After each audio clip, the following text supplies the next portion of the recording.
الحمد لله وحده والصلاة والسلام على من لا نبي بعده وعلى آله وأصحابه أوفوا عهده أما بعد فأعوذ بالله من الشيطان الرجيم بسم الله الرحمن الرحيم الف لام میم ذلك الكتاب لا ريب فيه وقال الله تبارك وتعالى في مقام آخر إن هذا القرآن يهدي للتي هي أقوم وقال النبي صلى الله تعالى عليه وسلم إن الله يرفع بهذا الكتاب أقواما ويزع به آخرين وقال النبي صلى الله تعالى عليه وسلم خيركم من تعلم القرآن وعلمه أو كما قال عليه الصلاة والسلام وقال الله تبارك وتعالى في شان حبيبه إن الله وملائكته يصلون على النبي يا أيها الذين آمنوا صلوا عليه وسلموا تسليما اللهم صل على سيدنا ومولانا محمد وعلى آل سيدنا ومولانا محمد وبارك وسلم علیہ۔ میرے انتہائی واجب الاکرام معزز علماء کرام اور میرے عزیز بزرگوں، نوجوان ساتھیوں اور ننھے بچوں، اس کے علاوہ جہاں تک مستورات تک جہاں تک آواز پہنچ رہی ہے، میری عزیز ماؤں، بہنوں، بیٹیوں، آج کا یہ عظیم الشان پروگرام عظمت قرآن کے عنوان سے معنون ہے۔ قرآن مجید فرقان حمید اللہ کی کتاب ہے۔ مسلمانوں کا یہ ایمان ہے کہ یہ لاریب کتاب ہے۔ اس قرآن مجید فرقان حمید کے عظمت کے متعلق اللہ رب العزت نے قرآن مجید کے سورۃ بقرہ کی ابتدا کے اندر ارشاد فرما دیا کہ قرآن مجید وہ کتاب ہے جس کے اندر شک شبہ کا کسی قسم کا کوئی شک و شبہ نہیں پایا جاتا۔ لاریب کتاب ہے، اس میں کسی قسم کا کوئی شک کرنے کی گنجائش نہیں ہے۔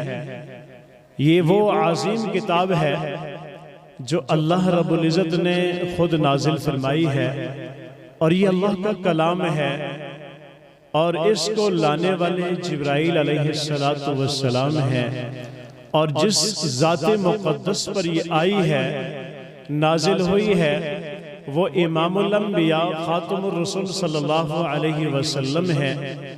جیسے اس کائنات کے اندر قرآن مجید کے علاوہ کوئی ایسی کتاب نہیں ہے، قرآن مجید کے مقابلے کی کوئی کتاب نہیں ہے، ایسے ہی ہمارے اور آپ کے پیارے پیغمبر علیہ السلام کے مقابلے کا کوئی اور پیغمبر نہیں ہے۔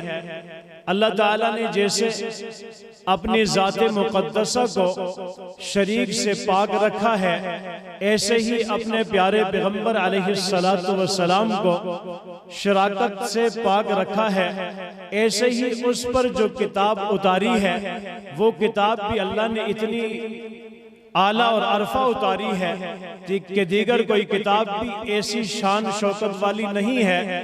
دنیا کی کتابیں تو کس معنی میں وہ کتابیں جو اللہ تعالیٰ نے آسمانوں سے اتاری ہیں، وہ کتابیں جو اللہ تعالیٰ نے اپنے پاس سے اتاری ہیں، تورات، زبور، انجیل کی صورت میں، ان کتابوں کا بھی تقابل قرآن مجید سے نہیں ہے۔ قرآن مجید وہ اعلیٰ اور عرفہ کتاب ہے کہ اس کے ساتھ جو جڑتا گیا، اس کے ساتھ جو لگتا گیا، اللہ کریم نے اس کو بھی اعلیٰ کر دیا۔ اس قرآن مجید کے ساتھ جس نے اپنا تعلق جوڑا، جس نے اپنے آپ کو اس کے ساتھ لگایا، اس کے متعلق میرے اور آپ کے پیارے پیغمبر علیہ السلام نے فرمایا کہ جو اس کتاب کے ساتھ اپنے آپ کو جوڑتا ہے اور اس کلام اللہ کو اپنے سامنے رکھتا ہے، اس کلام اللہ کی تلاوت کرتا ہے، کلام اللہ کا معنی پڑھتا ہے، اس کے احکامات کو مان کر زندگی گزارتا ہے، فرمایا کہ قیامت کا دن ہوگا، یہ قرآن مجید ہوگا، اس آدمی کو کھینچ کر جنت میں داخل کرے گا، اور اس کے مقابل میں وہ آدمی جو اس قرآن مجید کو وقت نہیں دیتا، قرآن مجید کو ٹائم نہیں دیتا، قرآن مجید کو حیثیت نہیں دیتا، قرآن مجید کو بھول چکا ہے، قرآن مجید سے غفلت میں ہے، قرآن مجید کو چھوڑ چکا ہے، قرآن مجید کے احکامات کو چھوڑ چکا ہے، پس پشت ڈال چکا ہے، اپنی مرضی کی زندگی گزار رہا ہے، قرآن پاک کی جو بتائی ہوئی زندگی ہے اس پہ زندگی نہیں بسر کر رہا۔ میرے اور آپ کے آقا حضرت محمد رسول اللہ صلی اللہ علیہ وسلم نے فرمایا کہ یہی قرآن اس کو دھکیل کر، اس کو ہنکا کر جہنم میں پھینکے گا۔ میرے عزیزوں، اس قرآن پاک سے جس نے تعلق کو جوڑا وہ اعلیٰ اور عرفہ ہو گیا۔ اس قرآن پاک سے تعلق جوڑنے والے اگر عرب کے تھے، اس سے پہلے وہ آپس میں لڑا کرتے تھے، ہلکی ہلکی باتوں پر آپس میں سالوں سال لڑائیاں ہوا کرتی تھی، ایک دوسرے کو کیا کہ پورے پورے خاندانوں کو قتل کرتے تھے، ایک ہلکی سی بات پر، اتنی بات پر کہ اگر شہد گرتا ہے اور شہد کو مکھی کھاتی ہے، ساتھ میں شہد بیچنے والے کے ساتھ کوئی بلی ہوتی ہے، اور یعنی اس کے ساتھ کوئی کتا ہوتا ہے، محلے والوں کی بلی اس شہد پہ بیٹھی ہوئی مکھی کو کھاتی ہے، اور وہ شہد والے کا کتا اور بلی کو مار دیتا ہے، وہ لوگ اس شہد والے کے کتے کو مار دیتے ہیں، وہ کتے والا ان لوگوں کو مار دیتا ہے، وہ لوگ اس کو مارتے ہیں، دو خاندانوں کے ایسی لڑائیاں شروع ہو جاتی ہیں کہ پورے کے پورے خاندان اس میں تباہ ہو جاتے ہیں۔ لیکن وہی خاندان ہیں، وہی لوگ ہیں کہ وہ قرآن پاک سے جب تعلق جوڑتے ہیں، قرآن پاک کے ساتھ اپنا تعلق جوڑتے ہیں، قرآن پاک کو اپنے لیے رہنما سمجھتے ہیں، قرآن پاک کے اوپر عمل کرنے کے لیے اپنے آپ کو پیش کرتے ہیں، تو وہ پھر ہادی عالم بن جاتے ہیں، وہ اس کائنات کے لیے پھر رہنما بن جاتے ہیں، اس کائنات کے لیے پھر وہ رہبر بن جاتے ہیں، اس کائنات میں پھر ان کی فضیلت انبیاء کے بعد ہو جاتی ہے، انبیاء کے بعد کل کائنات میں فضیلت پھر ان کو ملتی ہے جو اس قرآن پاک سے اپنا تعلق جوڑتے ہیں۔ صحابہ کرام رضوان اللہ تعالی علیہم اجمعین کی زندگیاں قرآن پاک کی وجہ سے، رسول اللہ صلی اللہ علیہ وسلم کے مبارک ارشادات کی وجہ سے اتنی عمدہ، اتنی پاکیزہ ہو گئی کہ رب کائنات نے ان کی زندگیوں کے متعلق یہ فرما دیا کہ میں رب ان سے راضی ہوں، یہ مجھ سے راضی ہیں۔ وجہ کیا ہے رضامندی کی؟ قرآن مجید کو دستور عمل بنایا اور رسول اللہ صلی اللہ علیہ وسلم کے مبارک عمل اور طریقے کو اپنی زندگی کا مشن اور مقصد بنایا۔ آج مسلمان کیوں بربادی میں ہے؟ آج مسلمان کیوں پٹ رہا ہے؟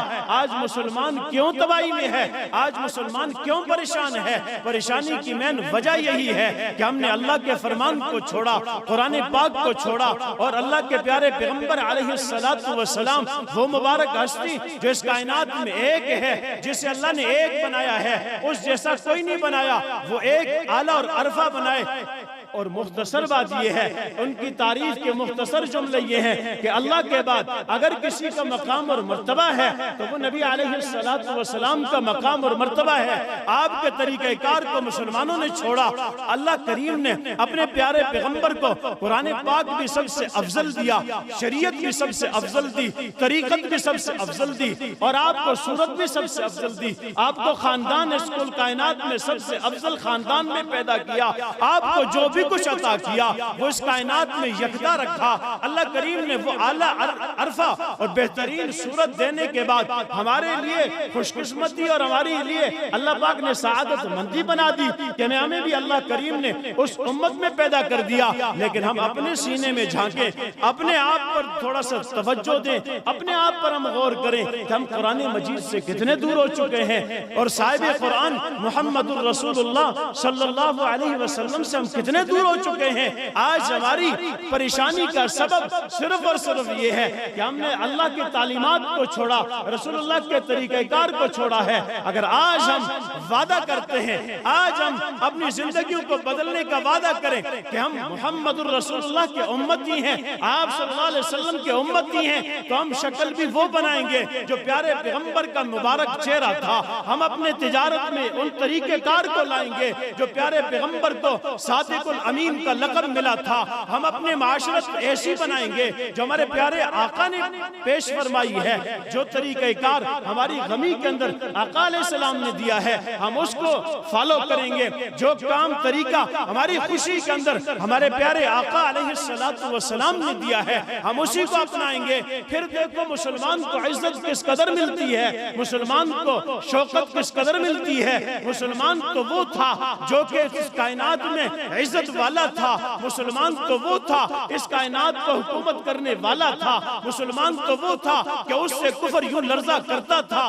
آج مسلمان اس نہش پہ گر چکا ہے کہ مسلمان ڈر رہا ہے۔ مسلمان ڈرنے کے لیے پیدا نہیں ہوا تھا۔ مسلمان تو وہ ہے جس کی موت بھی سعادت ہے، جس کی زندگی بھی سعادت والی ہے، جس کا مرنا بھی سعادت والا ہے۔ لیکن اس وقت جب اس کا تعلق قرآن مجید سے ہو گیا، اس وقت جب اس کا تعلق امام الانبیاء کی سیرت سے ہو گیا، اس وقت پھر وہ انتہائی شان و شوکت والا ہے، انتہائی عزت اور وقار والا ہے۔ اللہ کریم نے تمام آنے والے انسانوں کو یوں مخاطب ہو کر فرمایا، آمنوا بمثل ما آمنتم به فقد اهتدوا۔ آنے والے مخلوق تم جان لو، تم سمجھ لو، اگر تم ایمان لانا چاہتے ہو، تم اعمال صالحہ کرنا چاہتے ہو، تم کامیاب ہونا چاہتے ہو، تو صحابہ کرام والی زندگی کو اختیار کرو، تم کامیاب ہو۔ میں رب تمہیں کامیابی کی یقین دہانی کرواتا ہوں کہ تم اس وقت تک کامیاب نہیں ہو سکتے ہو کہ جب تک تمہارا ایمان، تمہارا طریقہ کار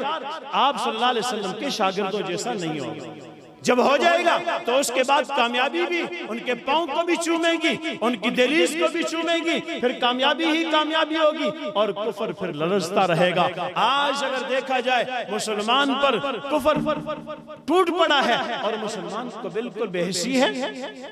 دیکھیں فلسطین کی حالت کو دیکھیں، غزہ کی حالت کو دیکھیں، مسلمان بچوں کو وہاں پر نسل کشی کی جا رہی ہے، مسلمان کے بچوں کو وہاں تباہ کیا جا رہا ہے، وہاں بوڑھا بچہ جوان نہیں دیکھا جا رہا، سب کو وہاں یہ انہوں نے مقصد بنایا ہے کہ ہم ایک ایک کو ختم کر کے اور ہم اسلام کا نام مٹانے والے بن جائیں۔ میرے عزیز بھائیوں، ہمارے اندر یہ غیرت ہونی چاہیے، ہمارے اندر وہ ایمان ہونا چاہیے، ہمارے اندر وہ ولولہ ہونا چاہیے کہ ہم ان کفار کے ساتھ ایسا بغض رکھیں کہ کفار نے جو چہرہ ہمیں پیش کیا اس چہرے پہ ہم تھوک جائیں۔ ہمیں تو پیارے پیغمبر کا چہرہ اپنانے کا حکم تھا، ہم نے کفار کے چہرے کو اپنے لیے اختیار کیا۔ میں آج جمعے میں یہ بات کر رہا تھا کہ مسلمان کے لیے فرق، رسول اللہ نے فرمایا کہ نماز چھوڑنے کے اندر ہے، نماز پڑھنے اور نماز چھوڑنے میں انسان مسلمان کا کافر اور مسلمان ہونے کا فرق ہے۔ آج مسلمان بھی اذان سنتا ہے، کافر بھی سنتا ہے، کافر بھی وہی کھڑا، مسلمان بھی وہی کھڑا، تو کیا پتہ چلے گا کہ یہاں کافر کون ہے، مسلمان کون ہے؟ مسلمان تو وہ تھا کہ اللہ کے نام سنتا، اذان سنتا، پھر کچھ بھی نہیں کرتا، دکان کو تالا لگاتا، اپنے گرم بستر کو چھوڑتا، اپنے کام کاروبار کو چھوڑ کر اللہ کی وحدانیت کی آواز سن کر فوراً چل پڑتا۔ آج مسلمان کے حال پر رونے کا وقت آ چکا ہے کہ مسلمان اتنا گر چکا کہ اللہ کی آواز لگے اور قرآن پاک کی تعلیمات پیش کی جائیں، رسول اللہ کا مبارک زندگی، آپ کی مبارک زندگی پیش کی جائے اور مسلمان بالکل غافل، مسلمان اس قدر غافل کہ اللہ کا نام اسپیکر میں لیا جائے، اس کے باوجود مسلمان کو پرواہ نہیں۔ تو میرے عزیز بھائیوں، آج ہمارے اندر ایمانی غیرت ہونی چاہیے۔ قرآن مجید کا درس یہی ہے کہ اللہ کو ایماندار انسان پسند ہے، غیرت والا پسند ہے، اور غیرت جس کے اندر نہ ہو اللہ کو پسند نہیں ہے۔ اس لیے ہم اپنے اندر ایمانی غیرت پیدا کریں۔ ایمانی غیرت کیسے پیدا ہوگی؟ اس کے لیے طریقہ کار کیا ہے کہ ہم قرآن پاک سے اپنا تعلق جوڑیں، قرآن پاک کے ساتھ اپنا ایسا مضبوط تعلق بنائیں کہ ہمارا چلنا پھرنا یہ بتائے کہ مسلمان جا رہا ہے، ہمارا ہر عمل بتائے کہ یہ مسلمان ہے۔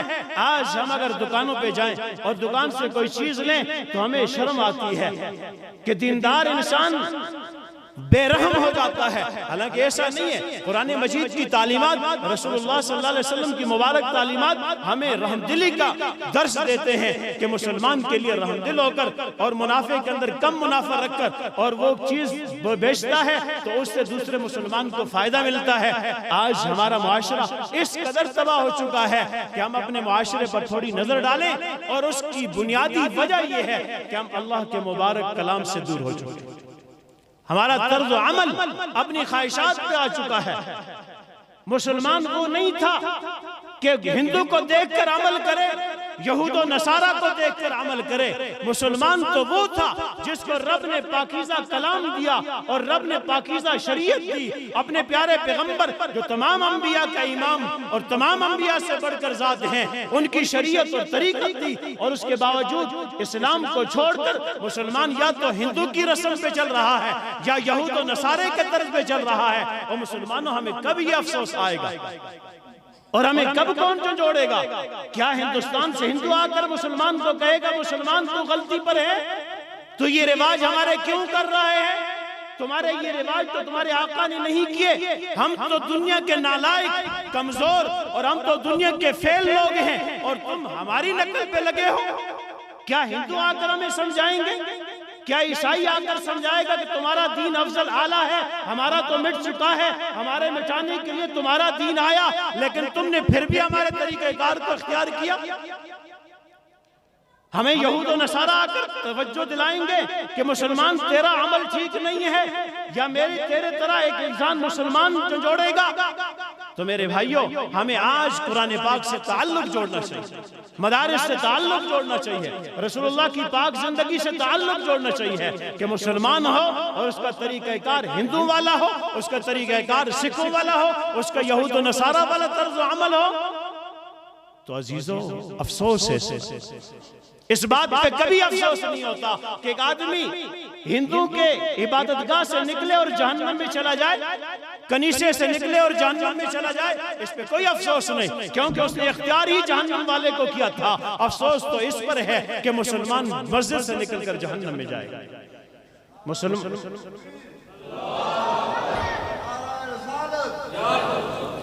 تو میرے عزیز بھائیو، ہمیں اس بات کی طرف آنا ہے. ہم نے اپنے ماحول کو بدلنا ہے، ہم نے اپنی ترتیب کو بدلنا ہے.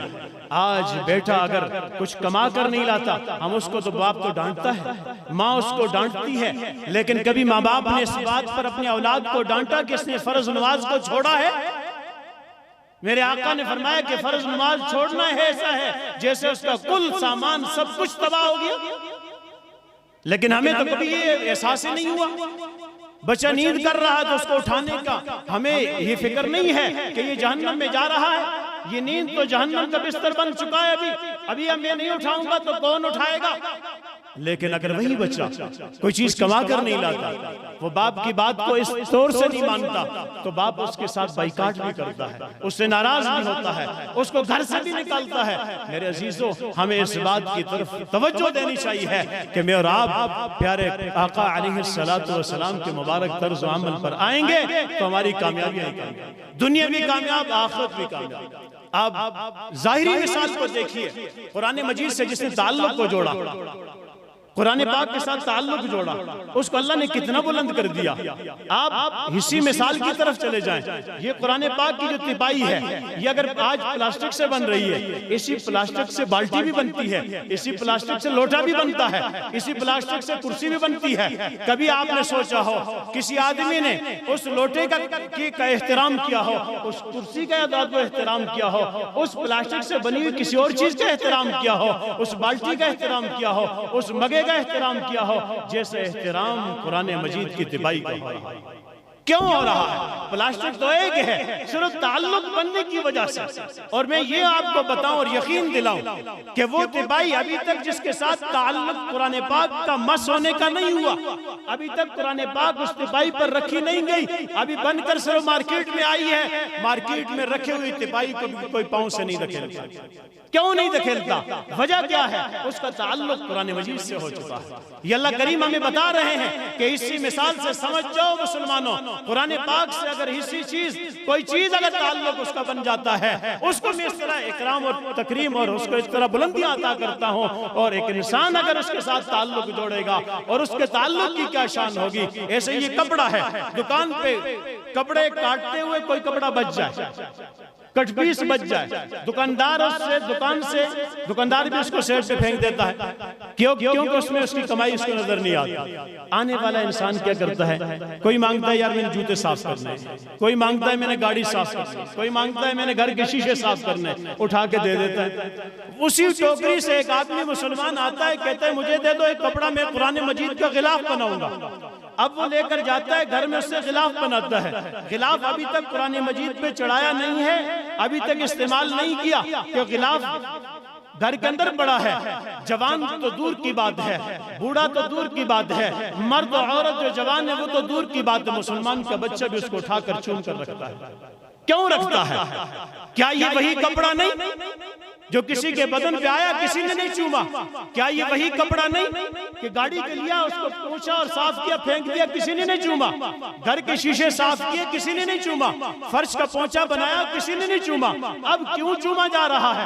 قرآن مجید تو ابھی تک اس کے ساتھ مس نہیں ہوا، صرف اس کی نسبت قرآن پاک کے ساتھ بنی. اس کو اللہ نے ایسا اکرام سے، ایسے تعظیم سے نواز دیا. تو میرے عزیز بھائیوں، جب مسلمان قرآن پاک سے تعلق جوڑتا ہے تو اس کے تعلق جوڑنے میں میرے آقا نے کیا فرمایا کہ جب قرآن پاک سے تعلق جوڑتے ہوئے قرآن پاک کو ناظرہ پڑھتا ہے اور ناظرہ پڑھواتا ہے، وہ ماں باپ بڑے مبارک ہیں. اور ان بچوں کے ماں باپ اور یہ خود بڑی مبارکباد کے مستحق ہیں. وہ والدین جو اپنے بچے کو قرآن مجید کی اعلیٰ تعلیم سکھلاتے ہیں، اعلیٰ تعلیم کو صرف ناظرہ پڑھواتے ہیں. میرے اور آپ کے پیارے آقا علیہ السلام نے فرمایا کہ کل قیامت کا دن ہوگا، حشر کا میدان لگے گا. قیامت کے دن حشر کے میدان میں ایسے لوگوں کو بھی لایا جائے گا جن نے اپنے بچوں کو قرآن مجید ناظرہ پڑھوایا تھا. ان کو بٹھایا جائے گا عزت کے ساتھ اور ان کو تاج پہنائے جائیں گے، والدین کو ایسے عظیم تاج. فرمایا اگر اس تاج کو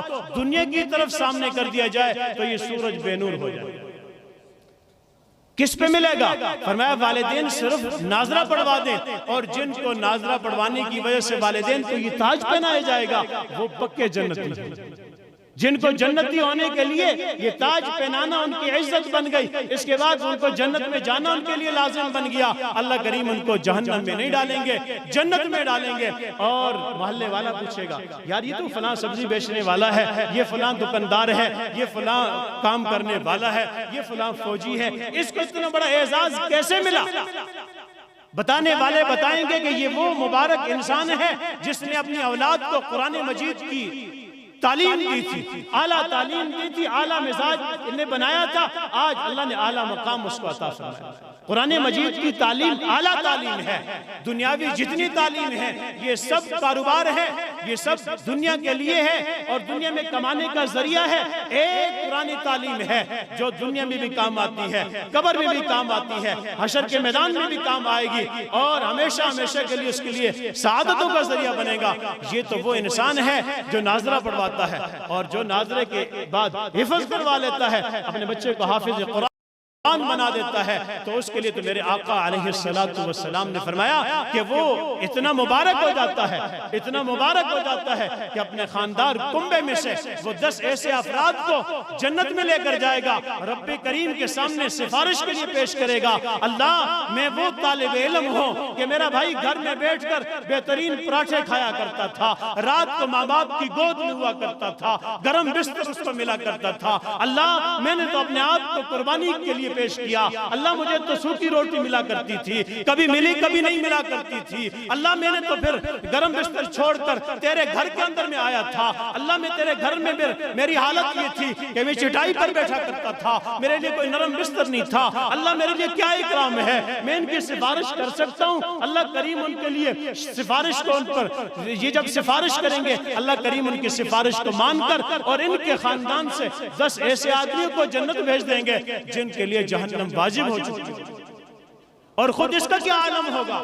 خاندان والوں کو تو جنت بھیج دے گا، خود کیا عالم ہوگا؟ اور یہاں تک بھی ایک خاندان میں افراد زیادہ ہیں اور اس کے خاندان کے افراد کم ہیں تو پھر ان کی کیا سعادتیں ہیں. اس کی سعادت و مندی پھر محلے والوں کی شروع ہو جائے گی، جاننے والوں کی شروع ہو جائے گی۔ جس کو پہچانے گا کہ یہ میرے ساتھ آیا کرتا تھا، مسجد کو اچھا سمجھا کرتا تھا، مدرسے کے ساتھ محبت کرتا تھا، مدرسے کے ساتھ تعاون کرتا تھا، مدرسے کو اچھی نظر سے دیکھتا تھا، علم والوں کو اچھی نظر سے دیکھتا تھا، حافظ قرآن کی قدر کرتا تھا، اور اس طرح قدر کرتا تھا کہ اس کے سینے کے اندر اللہ کا پاک کلام ہے، قیامت کا دن ہوگا، یہ حافظ قرآن اس کی بھی سفارش کرے گا۔ اگر اس کا کوٹا پورا نہیں ہوا تو اپنے محلے والوں کو بھی لے جائے گا۔ میرے عزیزوں، سعادت مند زندگی ہے حافظ قرآن بننا، اور اسی طریقے سے عالم قرآن بننا، اور قرآن پاک کو ناظرہ پڑھنا، اور خود اس کا کیا مقام ہوگا جو خود قرآن مجید کو حفظ کرے گا۔ اللہ کریم اس کے لیے ارشاد فرمائیں گے۔ نبی کریم صلی اللہ علیہ وسلم فرماتے ہیں، یقال لصاحب القرآن اقرأ وارتقی ورتل کما کنت ترتل فی الدنیا۔ اے حافظ قرآن، تو قرآن پاک کو پڑھتا جا اور جنت کے درجات پر چڑھتا جا، اور ساتھ میں ایسا پڑھ جیسے تو دنیا میں پڑھا کرتا تھا، مزے لے لے کر پڑھتا تھا، اور قرآن پاک سے ایسا تعلق تھا تیرا کہ تو رک رک کر پڑھتا تھا، تجوید کے ساتھ پڑھتا تھا، اعلیٰ آواز میں پڑھتا تھا، بہترین انداز میں پڑھتا تھا۔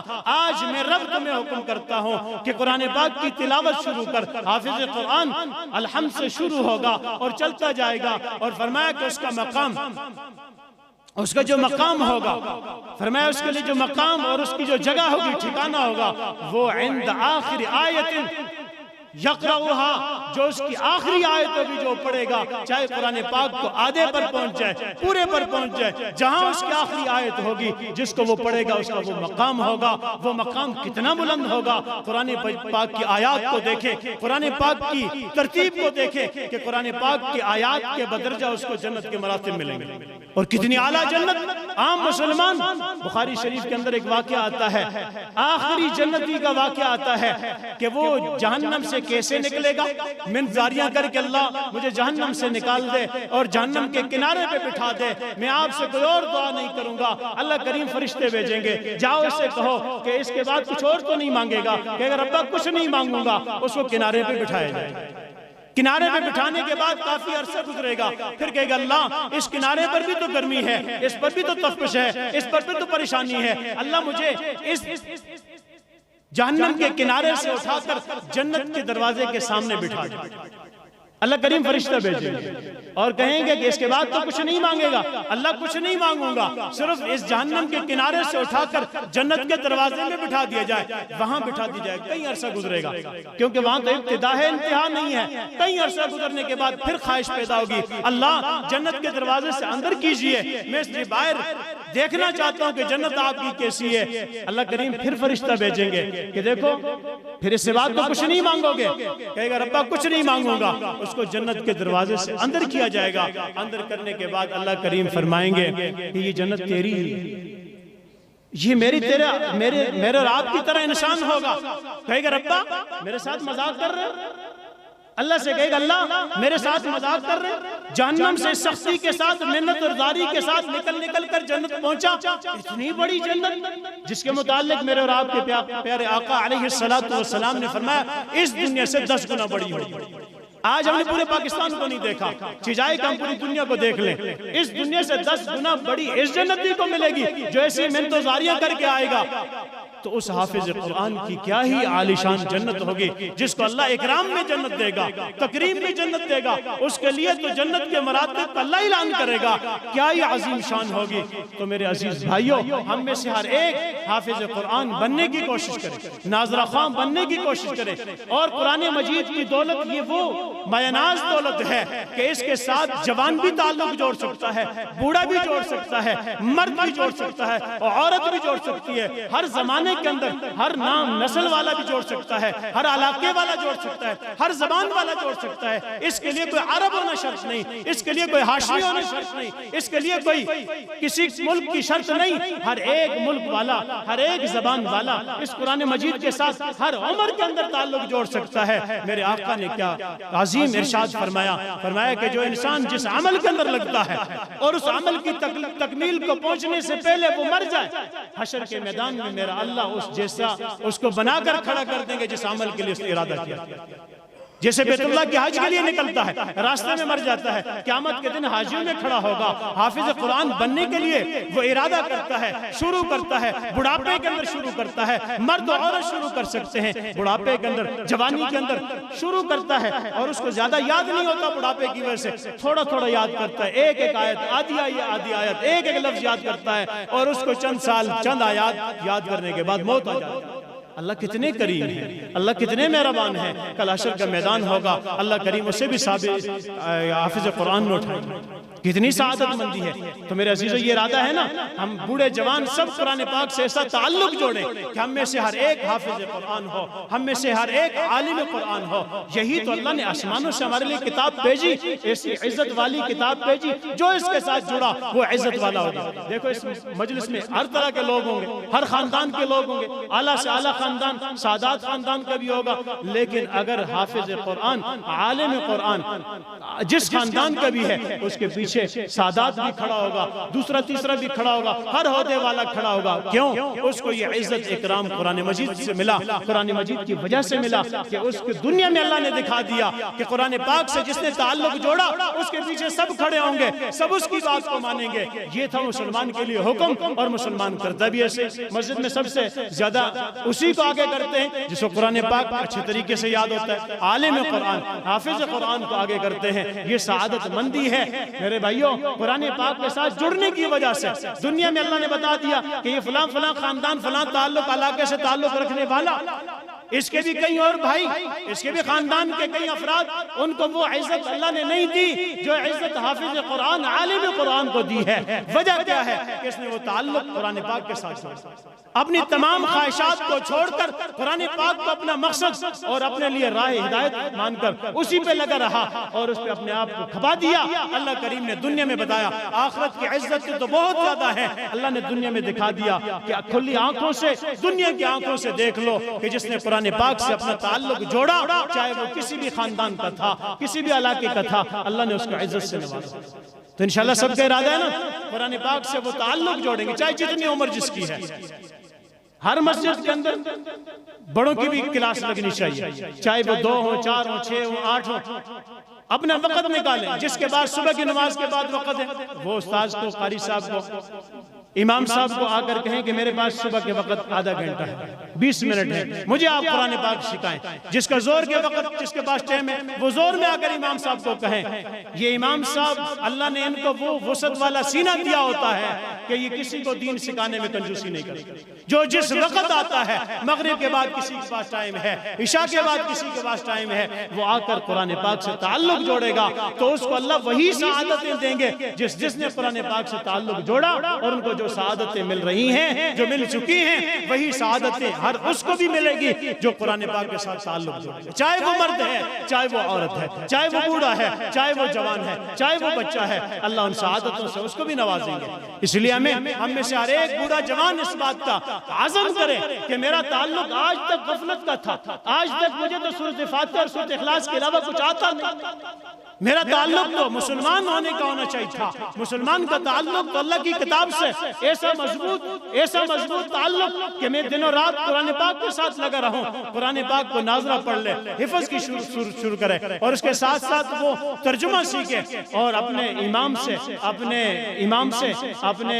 کیا نام ہے، کسی عالم دین سے ترجمہ پڑھا کریں، اس سے ترجمے سے پھر پتہ چلے گا قرآن پاک ہمیں کیا کہہ رہا ہے، رب کریم ہمارے ساتھ کیا بات کر رہے ہیں۔ فرمایا جس کا دل چاہتا ہے نا، قرآن جس کا دل چاہتا ہے کہ میں اللہ سے بات کروں، فرمایا کہ نماز میں کھڑے ہو کر اللہ سے قرآن پاک پڑھتے ہوئے اللہ سے بات کریں۔ نماز میں اللہ سے بات ہوتی ہے، اور فرمایا جو یہ چاہتا ہے کہ میرے ساتھ میرے رب باتیں کرے، فرمایا کہ وہ قرآن پاک کو کھول لے اور تلاوت کرنا شروع کر دے، اور قرآن پاک کی تلاوت اس سے ایسے مخاطب ہوتی ہے جیسے رب کریم اس سے مخاطب ہے۔ تو ہمیں چاہیے کہ ہم اپنے ماحول کو بدلیں، اپنے طریقہ کار کو بدلیں، جیسی غفلت والی زندگی ہم نے اختیار کر رکھی ہے، اس کو ہم چھوڑ دیں۔ اللہ کا واسطہ ہم دین سے جڑیں، اللہ کا واسطہ اسلام سے جڑیں، اللہ کا واسطہ رسول پاک صلی اللہ علیہ وسلم سے جڑیں۔ ایسے اعلیٰ پیغمبر اس کائنات میں کسی کو نہیں ملا جو ہمیں اللہ نے نصیب کیا ہے، اور اس کی اعلیٰ سنتیں جو ہمارے لیے اللہ نے حکم دیا ہے، ان کو ہم چھوڑ کر دائیں بائیں کی اپنے خواہشات اور دائیں بائیں کے سسٹم کو چھوڑ دیں، اور یہ انشاءاللہ مرنے کے بعد آپ کو سمجھ آئے گی. لیکن اس وقت کیا ہوگا مرنے کے بعد؟ میں کہ کافر بھی افسوس کرے گا, کافر بھی کہے گا ربا مجھے واپس دنیا میں بھیج دیں, میں ایک آنکھ جھپکنے کے برابر تیری نافرمانی نہیں کروں گا. اللہ کریم فرمائیں گے کہ وہ وقت گزر چکا, اب موقع نہیں ہے. وہاں اگر میں اور آپ مسلمان بھی کہیں اللہ میں ابھی موقع مل جائے اور ہم اب آنکھ جھپکنے کے برابر کوئی نافرمانی نہیں کریں گے, میرے پیارے بھائیوں اس وقت ہمارا یہ کہنے کا کوئی فائدہ نہیں. اللہ کی کرم نوازی ہے, اللہ کی یہ رحمت اور مہربانی ہے اللہ تعالیٰ کی طرف سے کہ اللہ تعالیٰ نے مسلمانوں کو, انسانوں کو رہنمائی کے لیے اللہ نے اپنا قرآن بھیجا, اللہ تعالیٰ نے نبی آخر زمان بھیجے, اور آپ صلی اللہ علیہ وسلم کے آنے کی وجہ سے پھر آپ کے دنیا سے جانے کے بعد اعلان ہو گیا کہ اب کوئی نیا پیغمبر نہیں آئے گا, اب کوئی نیا پیغمبر پیدا نہیں ہوگا, کوئی نیا نبی نہیں آئے گا. اب جو شریعت ہے وہ امام الانبیاء کی ہے, اور جو قرآن پاک ہے یہی آخری کتاب ہے, اور قیامت تک, قیامت کے صبح تک دین یہی رہے گا, اور رسالت پیغمبر علیہ السلام کی رہے گی, اور ہدایت کے لیے کتاب قرآن مجید رہے گا. تو ہمیں چاہیے کہ ہم اس کے ساتھ تعلق جوڑیں. آج کے یہ عجیب عجیب معاملات دیکھیں, ہمارے تعلق نہ ہونے کی وجہ سے, مسلمان کا تعلق کمزور ہونے کی وجہ سے کفر جرت کر رہا ہے, مسلمان کا تعلق کمزور ہونے کی وجہ سے, اور اس کانے اور اس مردود کی پیروی کی آج بھی دعوت چل رہی ہے, مرزا غلام احمد قادیانی کی آج بھی محنت ہو رہی ہے. ہم پیارے سچے اور امام الانبیاء کی محنت کرنے کے لیے تیار ہیں. ہم آپ صلی اللہ علیہ وسلم کے ساتھ تعلق جوڑنے کے لیے تیار نہیں, لوگ کانے مرزے کے ساتھ تعلق جوڑنے کے لیے محنت کر رہے ہیں. میرے اور آپ کا یہ تعلق ہونا چاہیے, ہمارا یہ تعلق ایسا مضبوط ہونا چاہیے کہ ہم میں سے ہمارا بچہ نظر آئے تو مسلمان کا بچہ, ہماری عورت نظر آئے تو مسلمان کی عورت, ہمارا مرد نظر آئے تو مسلمان مرد نظر آئے. آج ہم دیکھنے میں ہمیں بہت غور کرنا پڑتا ہے, غور کے بعد بھی ہمیں سمجھ نہیں آتی کہ مسلمان کون ہے اور غیر مسلم. اس لیے غیر مسلموں کے طریقے کو ہم چھوڑ دیں, آج سے ہم الوداع کر دیں, اللہ کی قسم ہم کامیاب ہو جائیں. اور آج کا یہ جو پروگرام ہے, علماء کرام نے بڑی اچھی سی باتیں کی, لیکن میں یہ سمجھتا ہوں کہ آج ہمارا ارادہ بدل جائے کہ آج کے بعد ہم نے یہود و نصارے کے طریقے پہ نہیں چلنا, آج کے بعد ہم نے اپنے آقا علیہ السلام کی دامن کو مضبوطی سے پکڑنا ہے, اپنا تعلق ان کے ساتھ مضبوط کرنا ہے. اور مضبوط تعلق کا طریقہ کیا ہے؟ دیکھو اس دنیا کا قانون ہے, جو جس کا عاشق ہوتا ہے نا اس کے طریقے پر زندگی گزارتا ہے. کبھی ایسا نہیں ہوا کہ عاشق کسی کا طریقہ کسی کا اٹھا لیا ہو, اس کا وہ معشوق کبھی نہیں مانتا کہ آپ میرے عاشق ہو, طریقہ فلاں کا اٹھایا ہے, طرز عمل فلاں کا اٹھایا ہے, کبھی نہیں مانے گا. تو میرے اور آپ کے پیارے پیغمبر علیہ السلام جس سے ہم اپنا عشق, جس سے اپنے محبت کا ہم دعویدار ہیں, لیکن ہمارا طریقہ کار کیا ہے؟ ہم یہ تو سوچیں ہم کیا کر رہے ہیں, اپنے گریبان میں سوچیں, کسی اور کی طرف اشارے کی ضرورت نہیں. ہم میں سے ہر ایک کمزور ہے, ہر ایک ناقص ہے, کیونکہ ہم معصوم انبیاء علیہ السلام, محفوظ صحابہ کرام میں, ہم نہ انبیاء میں سے ہیں نہ صحابہ کرام میں سے ہیں, عام مسلمان ہیں. ہم میں سے ہر ایک گناہگار ہے, ہم میں سے ہر ایک خطا کار ہے, لیکن گناہ اور خطا ہونا یہ انسان کا شیوا ہے, انسان سے ہوتا ہے, لیکن اس گناہ پہ ڈٹ جانا یہ شیطان کا شیوا ہے. انسان مسلمان اپنے گناہوں کو چھوڑ دیتا ہے, توبہ کر لیتا ہے, اللہ کریم اس کی توبہ کو اتنا مبارک کر دیتے ہیں کہ مسلمان کی توبہ, گناہ سے اس نے اس زمین اور اس آسمان کے خلا کو بھر دیا, لیکن توبہ ایسی سچی کی, ایسی سچی توبہ کی, اپنے گزشتہ زندگی سے بالکل اس نے سچی توبہ کی اور گزشتہ پر ندامت کیا, اور یہ سوچا کہ میں نے غلطی کی زندگی گزاری, کبھی میں نے فلاں کو دیکھ کر اپنے چہرے کو بدلا, فلاں کو دیکھ کر اپنے کاروبار کو بدلا, فلاں کو دیکھ کر اپنے موت اور غمی کو بدلا, فلاں کو دیکھ کر ہم نے اپنے خوشی کو بدلا, اپنے آپ کو ہم نے مسلمان سمجھ کر آقا کے طریقے کو نہیں لیا. اللہ ہمیں معاف کر دے. اور پکی سچی توبہ کرتا ہے, پکی سچی توبہ کے بعد جب وہ اللہ تعالیٰ کے سامنے پیش ہوتا ہے, اللہ کریم اس کے لیے اعلان فرماتے ہیں, میرے بندے تیری توبہ سچی تھی, میں تیرے دل سے واقف, تیری توبہ سچی, تیرا عمل بدل گیا, اس سے پہلے تو کفار کے طرف پہ چلتا تھا, اب اپنے پیغمبر کے طرف پہ چلنے لگا, تیرا عمل بدلا, گزشتہ پر تیری ندامت ہوئی, تیرے دل کو میں جانتا ہوں, میرے بندے تیرے گناہوں کو میں نے نیکیوں سے بدلا. اللہ کریم اس کے گناہوں کو نیکیوں سے بدلنے کا اعلان فرماتے ہیں، بدلت سیئاتہم بالحسنات، فرمایا کہ اس کے تو گناہوں کو میں نیکیوں سے بدل دیتا ہوں جو سچی توبہ کر لیتا ہے۔ اور فرمایا نبی علیہ السلام نے کہ بنی آدم سارے خطا کار ہیں، لیکن بہترین خطا کار، حالانکہ خطا والے کو کہا جا رہا ہے کہ بہترین خطا کار، فرمایا وہ ہے جو اپنی خطا کے بعد توبہ کر لے، اور فرمایا جو توبہ کر لے گناہ پر وہ ایسا ہے جیسے نے گناہ کیا ہے۔ التائب من الذنب کمن لا ذنب لہ، فرمایا توبہ کرنے والا ایسا ہے جیسے اس نے گناہ کیا ہی نہیں۔ اللہ کریم قیامت کے دن اس کے لیے اس گناہ کے بدلے میں ثواب مقرر فرما دیں گے۔ تو ارادہ ہے نا آج ہم اپنی زندگی کو بدل لیں، آج کے بعد قرآن پاک سے تعلق جوڑ لیں، آج کے بعد ہم امام الانبیاء خاتم الرسل صلی اللہ علیہ وسلم کے مبارک زندگی کے ساتھ تعلق جوڑیں گے۔ آج کے بعد ہم اپنے نفس کی مرضی نہیں کریں گے، اپنے دل کی خواہش پر نہیں چلیں گے، بلکہ ہمارے دل کے اندر خواہش پیدا ہوتے ہوئے ہم دستک دیں گے رسول اللہ کی سنت کو کہ میری خواہش رسول اللہ کے عمل کے مطابق ہے یا نہیں، اگر ہے تو خوشی کے ساتھ اس کو قبول کریں گے، اگر میری خواہش رسول اللہ کے تعلق رسول اللہ صلی اللہ علیہ وسلم کی مبارک سنت کے خلاف آ رہی ہے وہیں خواہش کو دفنا دیں گے، آقا علیہ السلام کی مبارک سنت کو اپنائیں گے، چاہے ہماری غمی ہو، چاہے ہماری خوشی ہو، چاہے ہمارا لباس ہو، چاہے ہمارا اپنی شکل و صورت ہو، چاہے ہمارا کاروبار ہو، چاہے ہمارا گھر کا نظام ہو، چاہے ہمارا باہر کا نظام ہو، ہم مسلمان ہو کر رہیں گے۔ مسلمان تھے لیکن کلمہ گو ہونے کے ساتھ ہم مسلمان تو تھے، لیکن طریقہ کار ہم نے آج تک اپنے پیارے پیغمبر کے طریقے کو افضل نہیں سمجھا۔ آپ دل پر ہاتھ رکھ کر بتائیں، اپنے یقین کے ساتھ بتائیں کہ ہم یہ زبان سے تو کہتے ہیں کہ ہم آقا علیہ السلام کے مبارک طریقے کو کل کائنات میں سب کے طریقے سے افضل سمجھتے ہیں، سب کا یہ ایمان ہے، سب کہتے ہیں، لیکن عمل کے اعتبار سے ہم پھر ویسے نہیں کرتے، عمل ہمارا بدل جاتا ہے، عمل ہمارا اپنے خواہش کے مطابق آ جاتا ہے۔ تو ہمیں قرآن پاک کی تعلیمات یہ نہیں کہتی، قرآن پاک کی تعلیمات ہمیں یہ بتاتی ہے کہ تمہارا عمل تمہارے ایمان کے مطابق ہونا چاہیے۔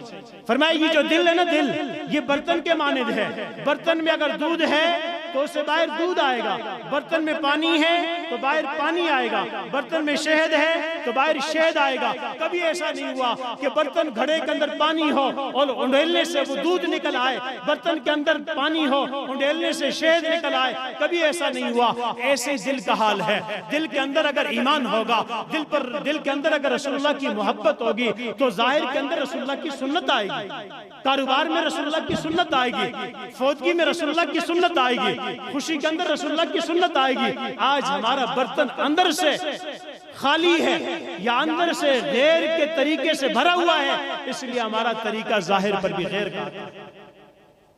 بہت سارے ایسے ہیں مسلمان کہتے ہیں دل صاف ہونا چاہیے۔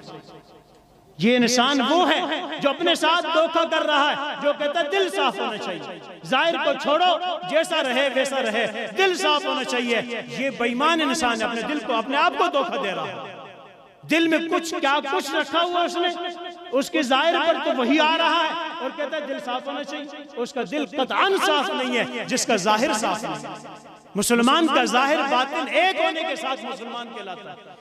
اگر ظاہر کچھ ہے باطن کچھ ہے، یہ تو منافقت کہلاتی ہے، مسلمان ہونا نہیں کہلاتا۔ اس لیے میرے مسلمان بھائیوں، ہم قرآن پاک سے وہ تعلق جوڑیں، وہ ترتیب ہو ہماری کہ ہم قرآن پاک کے ساتھ ایسے بن جائیں جیسے ہمارا رب چاہتا ہے، ایسے بن جائیں جیسے ہمارے پیارے پیغمبر علیہ السلام چاہتا ہے۔ ہمیں ہوشیار ہونے کی ضرورت ہے۔ ہمارے مسلمانوں کے پاس ایمان اور خزانہ ہے آخرت کا، اور کفار کی کوشش ہے اس کو چھیننے کی، اس کو ضائع کرنے کی۔ تو ہمارے آج اس معاشرے کے اندر قادیانی جو محنت کر رہے ہیں، مرزائی جو محنت کر رہے ہیں، اس کے لیے ہماری آنکھیں چکنا ہونی چاہیے۔ جیسے ابھی جو ایک کیس سامنے آیا کہ وہ قادیانی نے قرآن پاک کی آیات بدلی، ترجمہ بدلا اور اس کو قرآن پاک کے نام سے شائع کیا، اس پر کیس ہوا، وہ کیس عدالت تک گیا، اور جمہوریہ اسلامی جمہوریہ پاکستان کی عدالت سے جو اس قرآن قانون کے بھی خلاف اور ملک کے پاکستان مسلمان ملک ہونے کے بھی خلاف اور مسلمان ہونے کے بھی خلاف قانون، اور وہاں سے فیصلہ جاری ہوتا ہے۔ کیوں ہوتا ہے؟ مسلمان غافل ہو چکا ہے، مسلمان عمل سے کورا ہو چکا ہے، مسلمان کو پرواہ پرواہ نہیں ہے. ہمیشہ کافروں نے ٹیسٹر لگاتے رہے, کبھی رسول اللہ کی توہین کر کے, کبھی قرآن پاک کو جلا کر. مسلمان دیکھ کر اور دائیں بائیں ہونے لگا. شروع میں کچھ احتجاج ہوئے, اس کے بعد وہ بھی ختم ہو گئے. تو اس کے بعد اب حالت یہ بن چکی ہے کہ مسلمانوں کے ایمان پر یوں اندرونی ڈاکہ لگا رہے ہیں اور مسلمان کو فکر نہیں. ہمیں چوکنا ہونا چاہیے اپنے ایمان کے لیے, اپنی اولاد کے ایمان کے لیے, اپنے خاندان کے ایمان کے لیے. اگر ہم چوکنا نہیں ہوں گے, ہم اگر اسلام کو یوں ہی چھوڑ دیں گے, غیروں کے ہاتھ پر چھوڑ دیں گے, یاد رکھو ایک صدی گزرے گی تو اس کے بعد کوئی مسلمان اس طرح کا ملنا مشکل ہے. ہماری اولاد, ہماری نسلیں پھر کفار کے ہاتھوں میں کھیلے گی. جیسے آج کفار نے اپنے آلہ جات دے کر اور مسلمان کو تباہ کیا. آج سے 20 سال پیچھے چلے جائیں تو مسلمان کی کیفیت کچھ تھی. جب سے یہ موبائل آیا ہے مسلمان کی کیفیت کچھ بن گئی. مسلمان کے ہاتھ سے تسبیح بھی چلی گئی, مسلمان کے ہاتھ سے قرآن پاک بھی چلا گیا, مسلمان کے پاس سے ایمان بھی چلا گیا. اور یہ وہ وقت آ چکا ہے, میں یوں کہوں تو غلط نہیں ہے, کہ ہم نے جب حدیث مبارکہ میں پڑھا اس وقت بڑا سوچنا پڑتا تھا. نبی علیہ السلام کا ارشاد پڑھا, آج سے 20-25 سال پہلے کی بات ہے. جب پڑھا تو اس وقت پتہ چلتا تھا کہ یہ کیسے ہوگا. نبی علیہ السلام نے فرمایا کہ صبح کو مسلمان شام کو کافر ہو جائے گا, شام کا مسلمان صبح کو کافر ہو جائے گا. ہم نے کہی کیسا معاملہ ہوگا. آج وہ سمجھ آ رہا ہے کہ موبائل پر ہاتھ لگاتے ہی, کوئی چیز شیئر کرتے ہی اگر وہ کفریہ کلمے ہیں تو ہمارا ایمان رخصت ہو گیا. ہاتھ لگاتے ہی ایمان بھی ساتھ چلا گیا. تو اس لیے میرے بھائیوں, موبائل ایک ہتھیار ہے, موبائل ایک ہتھیار ہے. اگر اپنے ماں باپ کو مارو تو اس پہ بھی وہ گولی چلتی ہے, اور دوسرے پہ کفار پہ مارو تب بھی گولی چلتی ہے. لیکن آج ہم نے اس کو ہتھیار سمجھا نہیں ہے, ہم نے بگاڑ کا ذریعہ تو بنایا ہے اور اپنے ایمان کا رخصت کرنے کا ذریعہ تو بنا دیا ہے, لیکن ہم نے اس کو صحیح استعمال نہیں کر رہے ہیں. بجائے اس کے ہم ایسے معاملات میں پڑھتے ہیں جس کی وجہ سے ہمارا ایمان رخصت نہ ہو جائے. تو میرے عزیزو, آئندہ کے لیے ہم اس کی بھی پابندی کریں کہ ہم ایسی چیزوں کو شیئر کبھی نہیں کریں گے جو اسلام کے خلاف ہوں گی. ہم ایسی بات کو کبھی آگے نہیں بھیجیں گے جو اپنے امام صاحب سے پوچھ نہ لیں کہ اس کا تعلق اسلام سے ہے, یہ واقعی اسلام کی ہے, یہ واقعی روایت ہے, یہ واقعی رسول اللہ کا ارشاد ہے, یہ واقعی سیدنا علی المرتضیٰ رضی اللہ عنہ کا قول ہے. پوچھ لیں اپنے امام سے, پوچھ لیں اپنے عالم سے, جہاں جس کی رہائش ہے, اپنے امام سے جس سے تعلق ہے اسے پوچھیں کہ یہ ہے.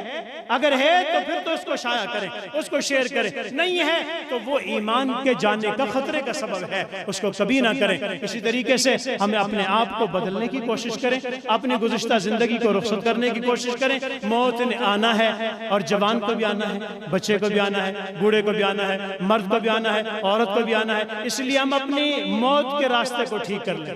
فرمایا جس نے اپنے موت کے راستے کو ٹھیک کر لیا, اور موت کے راستے کو ٹھیک کرنے کا سبب کیا ہے؟ اللہ کریم قرآن مجید میں فرماتے ہیں کہ یہ جو قرآن مجید ہے یہ سیدھا راستہ دکھاتا ہے, یہ سیدھا جنت کا راستہ, اللہ کی رضا کا راستہ, رسول اللہ کی پیروی کا راستہ بتاتا ہے. اور رسول اللہ صلی اللہ علیہ وسلم کی مبارک زندگی ہے, اس کو ہم اپنی زندگی کے اندر لے آئیں, اپنی اولاد کی زندگی میں. اللہ کے پیارے پیغمبر علیہ السلام نے یہی فرمایا کہ تم میں سے ہر ایک مسئول ہے, ہر ایک سے سوال ہوگا. کلکم راعٍ, ہر ایک سے سوال ہوگا. کس کے بارے میں؟ اس کی رعیت کے بارے میں, اس کے ماتحت رہنے والوں کے بارے میں. اور فرمایا کہ جب وہ ان کو صحیح طریقے پر نہیں ڈالے گا, کل قیامت کے دن وہ مجرم ہوگا.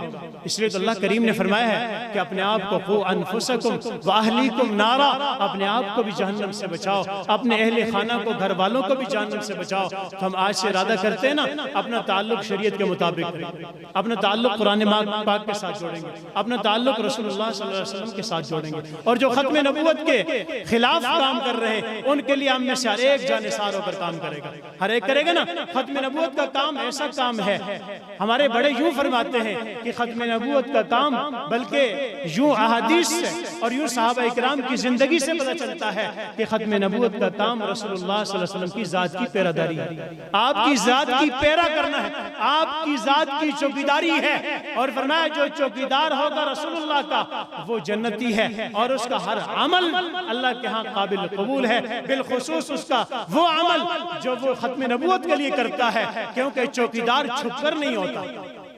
فرمایا ختم نبوت کے لیے کام کرنے والا دکھلاوے کے لیے کام کرے وہ بھی قبول ہے. ختم نبوت کے لیے کام کرنے والا دکھلاوے کے لیے کام کرے وہ بھی قبول ہے۔ وجہ کیا ہے کہ ختم نبوت والا رسول اللہ کا پہرےدار ہے، اور پہرےدار چوکیدار گارڈ وہ چھپ کر نہیں ہوتا، وہ اس کے ساتھ ہوتا ہے، وہ دائیں بائیں ہوتا ہے، اور وہ ہر وقت چکنا رہتا ہے، اپنے آپ کو ظاہر رکھتا ہے، یہاں تک اظہار کرتا ہے کہ آپ حضرات کو اللہ پاک ہم سب کو بار بار حرمین کی زیارت کروائے، وہاں عمرے کے اندر رمل کرتا ہے، یوں ایسے جاتا ہے کہ اس کی جوانی نظر آئے۔ یہ بھی صورت اس لیے بتائی تھی کہ آپ کے جانثار، آپ کے چوکیدار، آپ کے گارڈ ابھی تک طاقتور ہیں، وہ طاقت کا اظہار اللہ نے کروایا، ہمارے لیے وہ سنت بن گئی۔ جو ختم نبوت کا کام کرے گا اظہار کے ساتھ کرے، کھل کر کرے اور سری بازار کرے، اس کا یہ عمل اللہ کے ہاں قبول ہے۔ اللہ تعالیٰ میں صحیح معنی میں ختم نبوت کا پہرےدار بنائے، ختم نبوت کے لیے جانثار بنائے، اور دین شریعت کا مکمل پہرےدار بنائے، اور دین شریعت کے مکمل وفادار بنائے، اور رسول اللہ صلی اللہ علیہ وسلم کی مبارک سنت پر مر مٹنے والا بنائے، اپنی جان قربان کرنے والا بنائے، کہ ہماری جسم سے، ہمارے وجود سے سنت اتر جائے تو ہم دنیا میں رہ جائیں۔ آقا کے غلاموں کو دیکھیں، ایک صحابی رسول ہل چلا رہے ہیں اور اطلاع آئی کہ آقا علیہ السلام دنیا سے رخصت ہو گیا۔ اس نے کہا اللہ میری آنکھوں کو لے لے، مجھے آج کے بعد اس نظروں کی کوئی ضرورت نہیں کہ میری نظروں کے سامنے آقا نہ ہو۔ ہمارے اندر تو وہ عشق تو ہے نہیں، ہم تو اپنے عشق کو پہلے سے رخصت کر چکے ہیں۔ ہمارے اندر وہ عشق ہونا چاہیے، وہ اسلامی طرز و عمل ہونا چاہیے کہ ہمارا وجود بتائے کہ یہ آقا کے غلام ہے، یہ آقا کے جانثار ہیں، یہ آقا کے غلاموں کے غلام ہیں، یہ وہ مسلمان ہیں جن کو رب چاہتا ہے، یہ وہ مسلمان ہیں جن کو آقا چاہتے ہیں، یہ وہ مسلمان ہیں جن پر اللہ تعالیٰ اور اللہ کے نبی علیہ السلام خوش ہوتے ہیں۔ اللہ تعالیٰ ہمیں جو ٹوٹی پھوٹی باتیں ہوئی، اللہ کریم ان پہ ہمیں عمل کرنے کی توفیق عطا فرمائے۔ اور میں ایک بار پھر ان مسجد کے انتظامیہ، بالخصوص قاری ذاکر الدین صاحب اور اس طریقے سے قاری عبدالرشید صاحب، ان حضرات کو میں مبارکباد پیش کرتا ہوں کہ اتنا زبردست پروگرام اور اتنی زبردست محنت کہ ان طلباء حفظ کے طلباء کے اندر نعتیہ کلام پیش کرنے والے، نظم پیش کرنے والے، تقریر کرنے والے اور حافظ قرآن، پھر ایک سال کی محنت میں اللہ کریم نے 3 حفاظ دیے۔ یہ بہت بڑی محنت ہے اور بہت بڑی کامیابی ہے اور بہت عالیشان کام ہے۔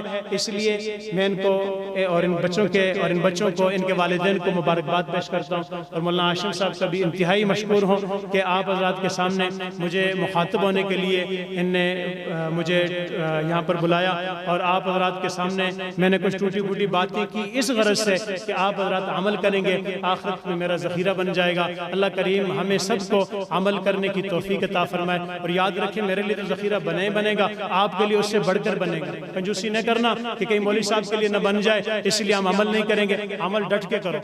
اللہ کریم اتنے کریم ہے نا، اتنے کریم ہے کہ اگر میرے بات کو آپ نے سنا، آپ نے کسی کو بتایا، اللہ آپ کو بھی دیں گے، ان کو بھی دیں گے، مجھے بھی دیں گے۔ اور مجھے عاشم صاحب نے بلایا، مولانا عاشم صاحب نے، ان کو بھی اللہ دیں گے۔ ذاکر الدین صاحب نے کہا، ان کو بھی اللہ دیں گے۔ مسجد والوں نے بلایا، ان کو بھی اللہ دیں گے۔ مسجد پہ جس نے لگایا، اللہ ان کو بھی دیں گے۔ اللہ بہت عظیم شان والے ہیں، اللہ پاک کے خزانے میں کوئی کمی نہیں ہے۔ ہم لوگ کنجوس سے عمل نہیں کرتے، اللہ سے مانگتے نہیں، اس لیے ہمیں چاہیے کہ ہم بڑھ چڑھ کر عمل کریں، اپنی بھی سعادت اور اس تمام ادارے کی سعادت، آنے والوں کی سعادت۔ اللہ تعالیٰ ہماری اس ٹوٹی پھوٹی باتوں کو اللہ قبول و منظور فرمائے اور اس پر عمل کرنے کی توفیق عطا فرمائے۔